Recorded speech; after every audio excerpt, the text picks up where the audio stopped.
Look at the state you're in. It's good I found you when I did. And I was just thinking about you last night too. I have to say, this isn't how I imagined the beginning of our reunion would go.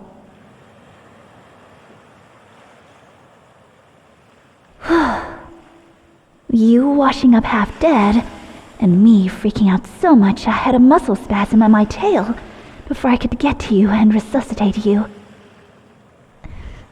That was all... Anyway, it's behind us now. And then you opened your eyes and... passed out again.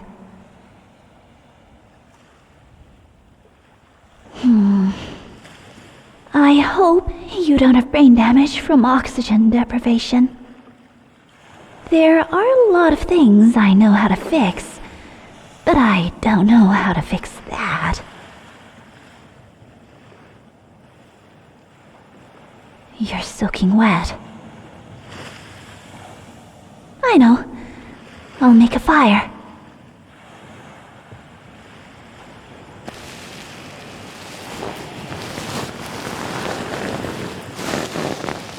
I hope you wake up soon.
You're awake! My. You certainly know how to keep a lady waiting.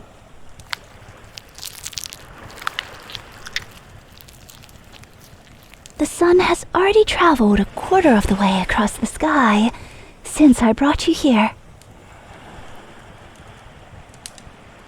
You were mumbling in your sleep, you know?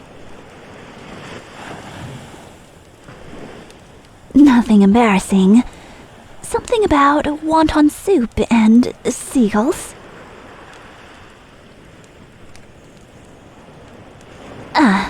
Wonton soup made of seagulls.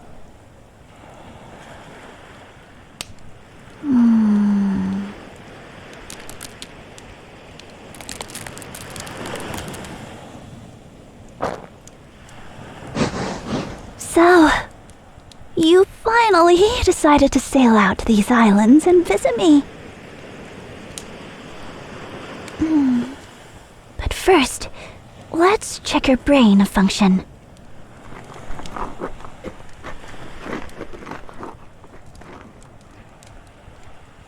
How many lines are there on my left tail fin?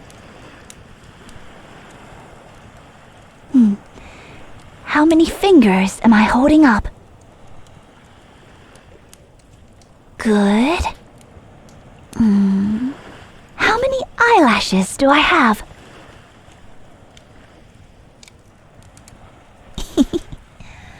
I figured that since you answered the first two questions so easily. I'm just playing.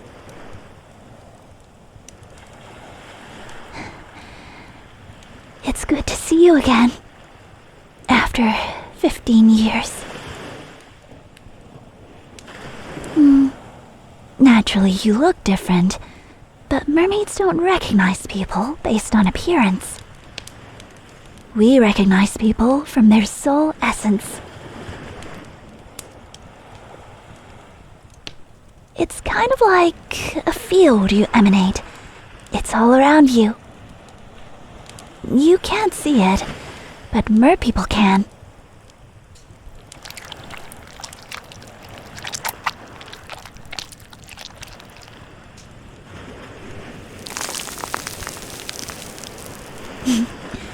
I'm sure you look a lot more colorful to me than you do to you.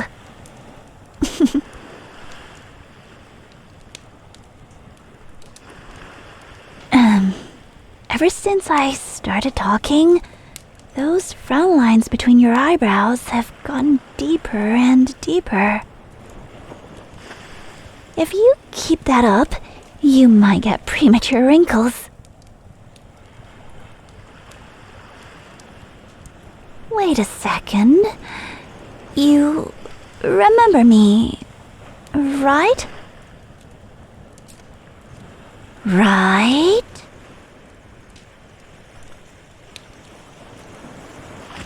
I seem kind of familiar. Oh, no. How could you forget a pretty face like mine so easily? Huh? Meanie?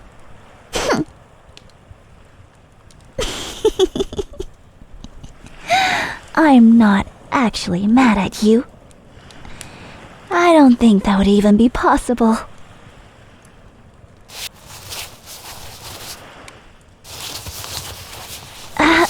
Don't move too much. I've wrapped your wounds in seaweed. They'll fall off if you roll around too much.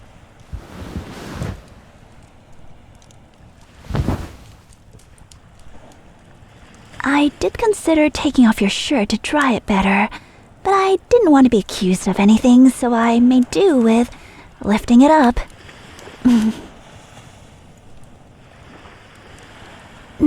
Nothing terribly bad. You do have some bruised ribs, but I don't think anything's broken. Except maybe my heart, because you don't remember me. Take a good look at me. The reason you feel like you've seen me before is because you have. Still drawing a blank? I know. Let me tell you a story.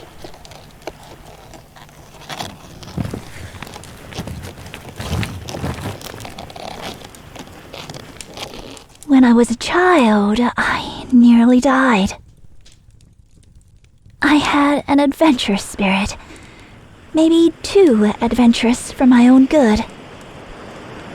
I liked exploring and collecting things, and in one of these expeditions of mine, as I like to call them, I managed to get myself caught in an abandoned fishing net. I was young and so stupid. I struggled, and the more I flailed around, the worse it became. I was almost strangled to death by that net, until a boy around my age happened to walk by the shore.